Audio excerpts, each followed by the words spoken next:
నమస్తే, welcome to Kiran TV. నేను దిలీప్. ఈరోజు మన స్టూడియోలో మనతో ఉన్నారు సీనియర్ జర్నలిస్ట్ ఎస్పీ పవన్ గారు. పవన్ గారు నమస్తే అండి. నమస్తే అండి. ఎలా ఉన్నారు? ఫైన్ అండి. How you? Fine sir, thank you for asking. ఇప్పుడు మనం తాజాగా చూసుకుంటున్నాం ప్రపంచవ్యాప్తంగా ఒక సమస్య, అదేంటే ఇరాన్ అండ్ ఇజ్రాయెల్ మధ్య యుద్ధం జరుగుతుంది. సో ఈ సందర్భంలో ఆయిల్ ఆపేస్తారు, డాలర్ రేట్ పెరుగుతును, లేదా ఇలా చాలా వార్తలు వస్తున్నాయి. ఇప్పుడు ఈ యుద్ధం వల్ల ఈ ప్రభావం మన భారతదేశం మీద ఏమైనా పడే ఛాన్స్ ఉంటుందంటారా? అసలు భవిష్యత్తు ఎలా ఉండబోతును, ఎలా చూడవచ్చు? భారత్ కూడా ఏమన్నా విపత్కర పరిస్థితులు ఎదుర్కొనే పరిణామం ఏమైనా ఉందా? కొంచెం దాని గురించి వివరించండి. ఇప్పుడు ఓవరాల్గా మనం సెకండ్ వరల్డ్ వార్ గురించి మాట్లాడుకుంటే అసలు సంబంధం లేని దేశాలు కూడా దానిలో వచ్చి చేర్చబడ్డాయి. ఫస్ట్ జర్మనీ వెళ్ళి ఇప్పుడున్న స్విట్జర్లాండ్ మీద నుండి రష్యా వరకు అప్పుడున్న సైబీరియన్ చలిగాలుల వల్ల హిట్లరు సేనలు అక్కడ ముందుకి వెళ్ళలేకపోయాయి. అదొక పెద్ద ప్లస్ పాయింట్ అయింది రష్యాకి, అక్కడున్న మంచు వాతావరణం కానీ అది కానీ. అంటే ఒకటి చేసింది అనుకోండి, ఒకళ్ళు ముందుకు వెళ్ళారనుకోండి, ఇప్పుడు రష్యాకి మనకి సత్సంబంధాలు ఉంటాయి, రైట్? రష్యా కనుక సపోర్ట్ చేసింది అనుకోండి, ఎవరికి ఇరాన్కి సపోర్ట్ చేస్తే, ఇరాన్కి ఎందుకు సపోర్ట్ చేస్తుంది రష్యా? అమెరికాకి కొంత గొప్ప ఎగెనిస్ట్గా ఉంటుంది కాబట్టి. లేదా చైనా ఇండియాకి ఎగెనిస్ట్గా ఉంటుంది, చైనా వెళ్ళి అమెరికాకి సపోర్ట్ చేయొచ్చు. అప్పుడు ఖచ్చితంగా మనం ఏం చేస్తాం? మనం వెళ్ళి అమెరికాకి సపోర్ట్ చేయం. మనది ఎప్పుడు తటస్థ దేశంగా లౌకికవాదం అంటారు, లౌకికవాదంగా ఉంటుంది. ఈ నేపథ్యంలో కొన్ని ఈక్వేషన్స్ ఉంటాయి. దీనిలో ఎవరు నచ్చినా ఏ దేశానికి నచ్చకపోయినా ఐక్యరాజ్య సమితి ఎలాగో డమ్మీ అయిపోయింది. ఇప్పుడు ఐరాస, యుఎన్ఓ, యునైటెడ్ నేషన్స్ ఆర్గనైజేషన్స్, అసలు వారు ఆపగలిగితే యుఎన్ఓ ఆపాలి. ఎందుకంటే సభ్యత్వం తీసుకున్న దేశాలు ఎన్ని యుఎన్ఓలో? నాకు తెలిసి ఫస్ట్ నుండి 52 ఉన్నాయి. 52 కాక మిగతా దేశాలలో సభ్యత్వం లేదు, 200కి పైగా దేశాలు అవి ఉన్నట్టున్నాయి. అయితే వీళ్ళందరికీ మళ్ళీ అక్కడ అది కూడా ఒక ఫార్స్ లాంటిది, ఒక భాష, అది కూడా ఒక డ్రామా కంపెనీ లాంటిది యుఎన్ఓ కూడా. మళ్ళీ దానికి పెద్దెవరు? US president. అప్పట్లో బుష్ అయినా, రొనాల్డ్ రీగన్ దగ్గర నుండి మొన్న ట్రంప్ వరకు, ఈరోజు ట్రంప్ వరకు, మొన్న వచ్చాడు, మళ్ళీ ఇప్పుడు కూడా వచ్చాడు. అయితే ఈ ఈక్వేషన్స్లో ఏమవుతుందంటే, ఈ చట్టంలో మీకు అవుననుకున్నా కాదనకపోయినా ప్రపంచ యుద్ధం అంటూ వస్తే ఐదర్ దిస్ సైడ్ ఉండాలి ఆర్ దిస్ సైడ్ ఉండాలి. ఏ సైడ్ కానీ బి సైడ్ కానీ ఖచ్చితంగా ఉండాల్సిందే. తటస్థంగా ఉండడానికి వీలుండే ఛాన్సే లేదు. ఆ యుద్ధం అంటూ వస్తే మాత్రం డెఫినెట్గా directly or indirectly India also will be involved in that. ఇప్పుడు చూడండి, ఇదివరకు యుద్ధం అనేది అవి ఇవి హోరాహోరీగా కొట్టుకునేలాగా ఉండేది. అప్పుడు క్రూడ్ ఆయిల్ విషయం అనేది, పెట్రోలియం విషయం అనేది అంత పెద్ద మేజర్ పార్ట్ వహించలేదు సెకండ్ వరల్డ్ వార్ అప్పుడు. కానీ ఇప్పుడు మనకి ఆయిల్ ఆగిపోతే చాలు, మనకి కేవలం ఇప్పుడు ఇప్పటికిప్పుడు ఆగిపోయింది అనుకోండి, ఏమవుతుంది? ఇరాన్ నుండి మనకి రావాల్సింది మేజర్ పార్ట్. మొన్నటిదాకా రష్యా నుండి కొంత పార్ట్ కొనుక్కున్నాం. అయితే రష్యా నుండి మనకు వచ్చే ట్యాక్స్ కావచ్చు, ఇంకొక బెనిఫిషరీస్ కావచ్చు, what ever it is, the reason might be so many things. ఎందుకు అంటే మన ఆర్థిక వ్యవస్థకి ఒక పటిష్టమైన రూపం అనేది ఉంటుంది, మనకు ఒక బడ్జెట్ ఉంటుంది. దాన్ని బట్టి మనం రష్యా నుండి కొనుక్కోలేకపోతున్నాము. ఎక్కువ శాతం 20% కూడా లేదనుకుంటా. కానీ ఎక్కువ వచ్చేది ఎక్కడి నుంచి? మళ్ళీ మనకి ఇరాన్ నుండి వస్తుంది. ఇరాన్ నుండి రావాలి అని అంటే హెజ్బుల్లా నుండి రావాలి, హెజ్బుల్లా జలసంధి నుండి రావాలి. హెజ్బుల్లా జలసంధి నేను ఆపేస్తాను అంటున్నాడు. రోజుకి 2 కోట్ల టన్స్, 2 కోట్ల బ్యారెల్స్, అంటే దగ్గర 20 మిలియన్ వర్త్ బ్యారెల్స్ అనేవి టోటల్ వరల్డ్ వైడ్ డిస్ట్రిబ్యూట్ అవుతాయి. ఆయిల్, ఈ క్రూడ్ ఆయిల్ అంతా వెళ్ళిపోయింది అనుకోండి, మనం డైరెక్ట్గా ఏం తీసుకుంటున్నాం? క్రూడ్ ఆయిల్, పెట్రోలియం రెండు మనకి దిగుమతి అవుతాయి. సో ఇక్కడ ప్రాబ్లం వస్తుంది. అది ఆగిపోయింది ఏంటంటే మనం డెఫినెట్గా ఇరాన్ని సామాధాన భేద దండోపాయం తప్పదు కదా, అప్పుడు మనం ఇన్వాల్వ్ అయినట్టే కదా. So it is all a constructive way అన్నమాట. అంటే మనకు తెలియకుండానే మనం దానిలోకి లాగబడతాం. అది అందుకని థర్డ్ వరల్డ్ వార్ అనేది రాకుండా ఉండాలనే కోరుకుంటున్నాం. ఇక్కడ నాకు వచ్చే డౌట్ ఏంటంటే, అసలు అమెరికా నేను పెద్దన్నని నేను చేరుస్తా అని చెప్పి వేలు పెట్టడం ఏంటి? ఇప్పుడు ఇజ్రాయిల్, ఇరాన్ కొట్టుకుంటున్నాయి. ఈయన ఆధిపత్యం ఏంటంటున్నా ఇరాన్లో. సరే, వాళ్ళు మతవాదులు లేకపోతే ఇంకోటో. ఖమేనీ ఏం చేస్తున్నాడు? నాకు అణు యుద్ధం వాడు ఇది చేస్తున్నాడు. లేకపోతే ఇది ఎలా ఉంటుందంటే, వీడికి క్లియర్గా తెలీదు వాడు అణు రియాక్టర్స్ లేకపోతే ఇంకోటి చేస్తున్నాడు, వాడు ఏమన్నా థ్రెట్టా, 10 సంవత్సరాల కిందటి లేని థ్రెట్ ఇరాన్ నుండి ఇప్పుడు నీకు అర్జెంటుగా ఎందుకు వచ్చేసింది? అంతే. ఏదో కార్టూన్ చూసా, ఇద్దరు చర్చలు జరుపుకుంటుంటారు, వీడు తుపాకీ పెట్టి ట్రంప్ నువ్వు ఒప్పుకుంటావా లేదా అని అంటాడు. అది చర్చ అంటారు, బెదిరింపు అంటారు. దాని చర్చలు ఎందుకని అంటాం? ఇప్పుడు రష్యాకి ఉక్రెయిన్కి జరిగినప్పుడు ఎవరి మాట బాగా నెగ్గింది? రష్యా ప్రెసిడెంట్దా లేకపోతే జెలెన్స్కీదా?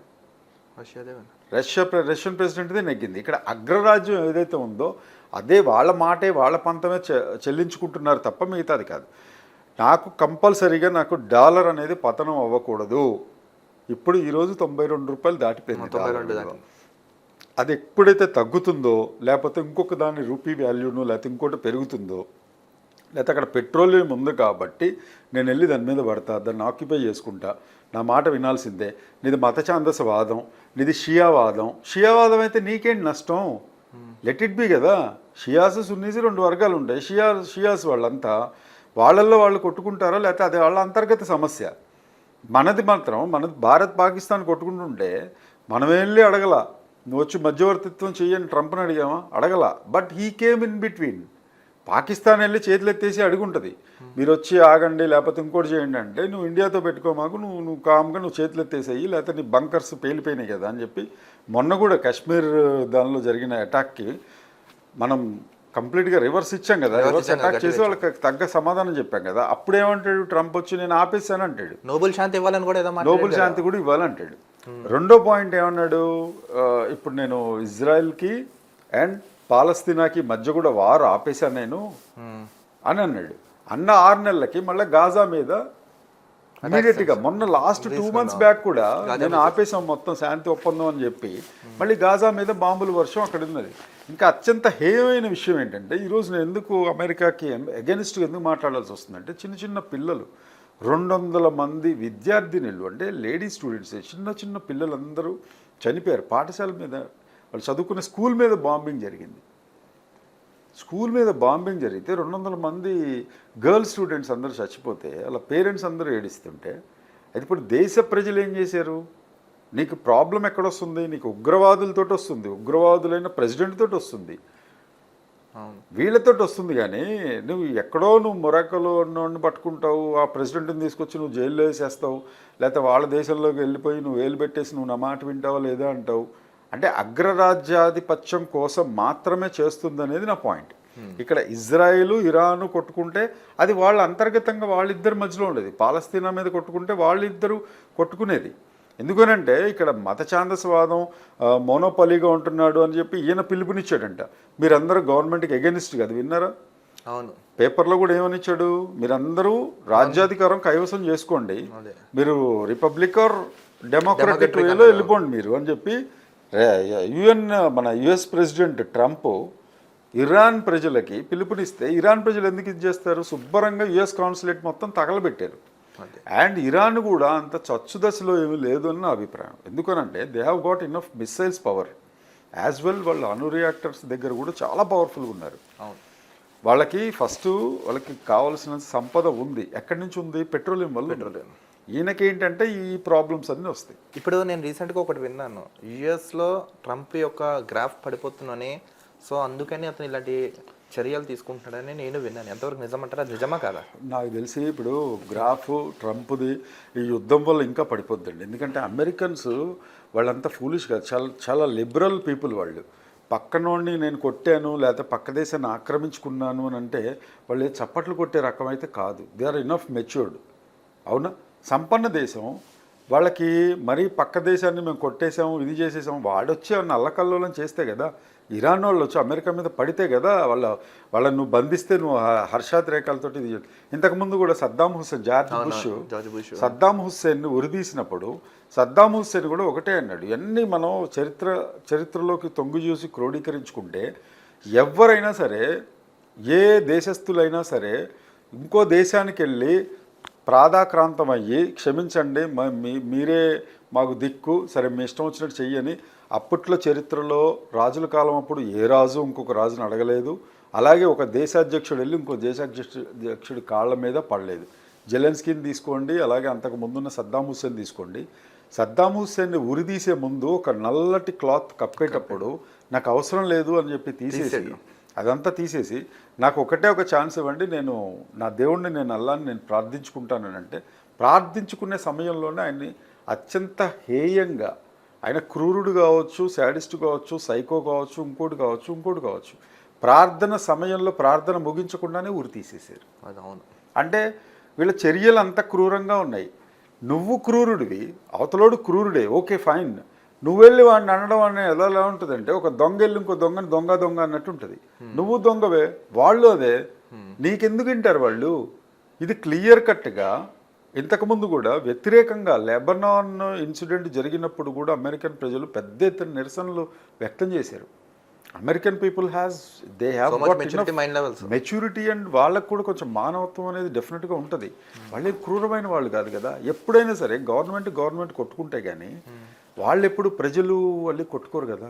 అత్యంత దరిద్రమైన పని ఏంటంటే అమెరికా వాళ్ళు చేసింది, నాగసాకి హిరోషిమా మీద బాంబులు వేశారు కదా అప్పుడు.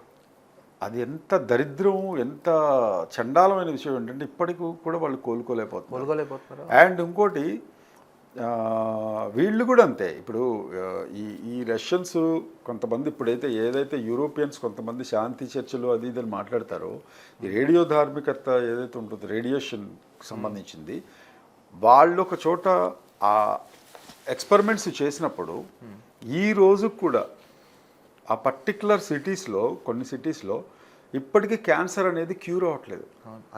అంత రేడియేషన్ అంత దారుణంగా ఉంటుంది. వీళ్ళెళ్ళి ఇంకొకళ్ళ మీద చెప్పడం ఏంటి?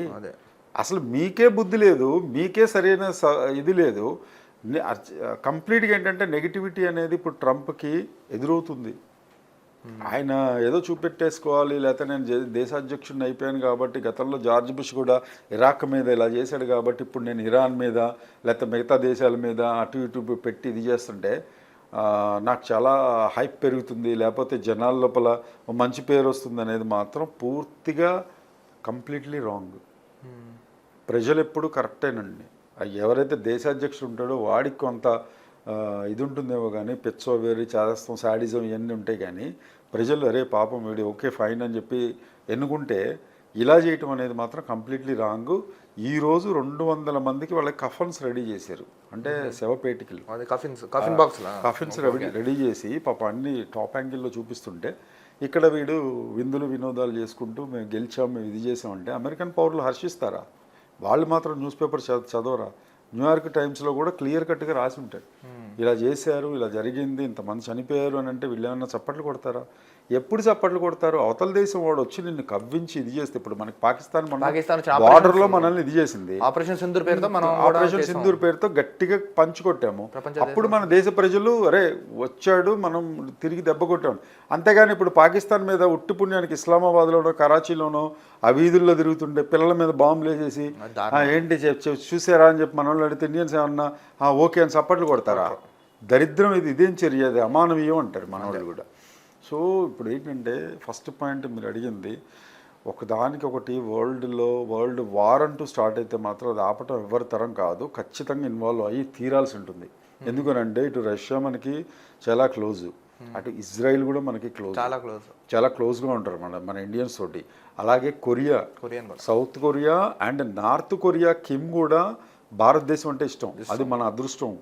నిజంగా వాడు ఉన్న శాడిస్టిక్ మెంటాలిటీకి వాడు కూడా మనకి, అంటే ఇండియా అంటే చాలామందికి ఇది ఉంటుంది కాబట్టి ఇండియా సరే మీరు మాకు సపోర్టింగ్గా ఉండాలి, మరి వాళ్ళతోటి మనం ఫైట్ చేయాలి అని అంటే అక్కడ తప్పు ఒప్పు అనేది మొత్తం పోద్ది. వీళ్ళు చెప్పారు, వీళ్ళందరూ ఇటువైపు ఉన్నారు, తప్పనిసరిగా మన తటస్థ దేశం లౌకికవాదం అటువైపు ఉండాల్సి వస్తుంది అన్డౌటెడ్లీ. సో ఈ ఈక్వేషన్స్ ఇలా ఉంటాయి. ఇంకపోతే దీని మీద మనకి వెండి బంగారం ఎఫెక్ట్ ఎలా ఉంటుంది? అదే ఇప్పుడు బంగారం కూడా ఏదో పెరిగే ఛాన్స్ ఉంటుంది, ఎలా ఉండబోతుందంటే నేను ఇప్పుడే ఒక బ్రేకింగ్ న్యూస్ ఇంకోటి వచ్చింది, రష్యా ఇండియాతో ఏదో మాట్లాడారంట, అంటే చమురు కొనడానికి మీరు ఎంత చెప్తే అంత ధర ఇవ్వడానికి కూడా రెడీగా ఉన్నామని ఇప్పుడే ఒక బ్రేకింగ్ వచ్చింది, నిజమే అంటారా?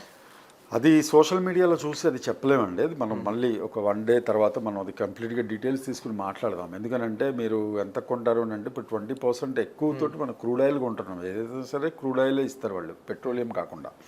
సో అదొకటి మనం మాట్లాడాల్సి ఉంటుంది. ఎప్పుడైతే డాలర్ విలువ అనేది ఎప్పుడైతే పెరుగుతుందో 96 రూపీస్కి వస్తుందో అప్పుడు గోల్డ్ రేట్ ఆటోమేటిక్గా తగ్గుతూ వస్తుంది. ఎందుకు అంటే ఎక్కువ డాలర్స్లోనే కొంటారు బంగారాన్ని. డాలర్స్లో కొనేటప్పుడు $96 పెరిగిపోయింది అనుకోండి, కొనలేరు.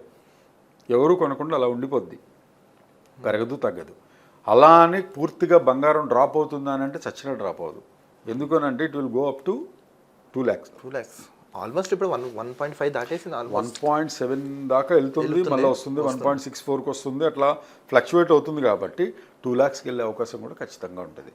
So these are the equations Dilip garu. కానీ ఒక విషయం ఏంటంటే ఇప్పుడు దీనివల్ల ఇప్పుడు ట్రంప్ ఏమంటున్నాడు, నాకు నోబెల్ ప్రైజ్ ఇవ్వాలి, నేను యుద్ధాలు ఆపాను, ఇండియా పాకిస్తాన్ మన యుద్ధం కూడా నేనే ఆపానని ఈయన యుద్ధం చేపిస్తూ యుద్ధం ఆపాని చెప్పి నోబెల్ ప్రైజ్ ఇవ్వమని అంటాడు. ఇది ఎలా చూడొచ్చు? ఇందులో సైకోయిజం చూడొచ్చా, లేకపోతే ఆయన పతనం అవుతున్న కారణం వల్ల తనకు తాను హైలైట్ చేసుకోవడానికి ఇలాంటి వ్యాఖ్యలు చేస్తున్నారంటారా? దానికి ఉదాహరణగా ఇరాన్ పెట్టారంటారా? అది ఏమంటారు? అంతే. ఇప్పుడు ఒక సినిమాలో ఉంటుంది, ఇలా చేస్తే ఇలా చేస్తుంటుంది. ఒక సైకాలజిస్ట్ దగ్గరికి ఒక పిచ్చి కలిగిన అమ్మాయిని తీసుకొస్తారు, మ్యాడ్, ఏది చేస్తే అది చేస్తూ ఉంటుంది.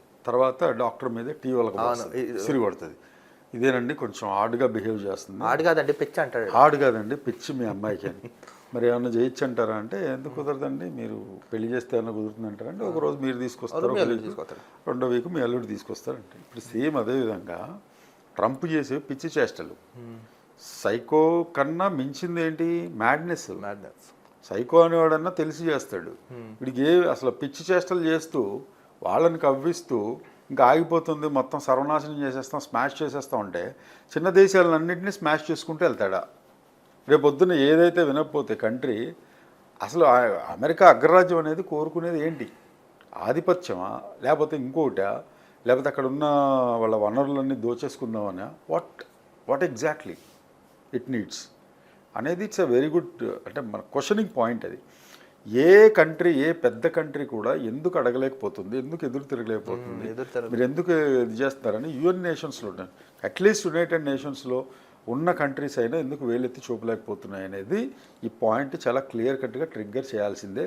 లేకపోతే మాత్రం ఇలాంటి ఆగడాలే మీరిపోతూ ఉంటాయి. ఇంకా చాలామంది జనాలు ఇప్పుడు ఏమనుకుంటున్నారంటే, సరే ఇప్పుడు ఇరాన్ మీద దాడి చేశాడు, గతంలో కొన్ని దేశాల మీద, భవిష్యత్తులో భారత్ మీద కూడా చేసే ఛాన్స్ ఉందంటారా? ఛాన్స్ లేదు, అంత ధైర్యం కూడా వాళ్ళు చేసుకోరు. ఎందుకంటే అన్ని గట్స్ వాళ్ళకి ఉంటాయని నేనైతే అనుకోను. ఎందుకంటే ఏ అగ్రరాజ్యానికైనా సరే తిప్పికొట్టే బాధ్యత ఇండియాకు ఉంది. ఓకే, అందులో no doubt about it. Okay sir, hope for the best. Thank you so much అండి. చూసారు కదా, మరొక ఇంట్రెస్టింగ్ టాపిక్తో కలుద్దాం. కిరణ్ టీవీని చూస్తున్నాను. నేను మీ దిలీప్ విత్ ఎస్పీ పవన్ గారితో. Thank you.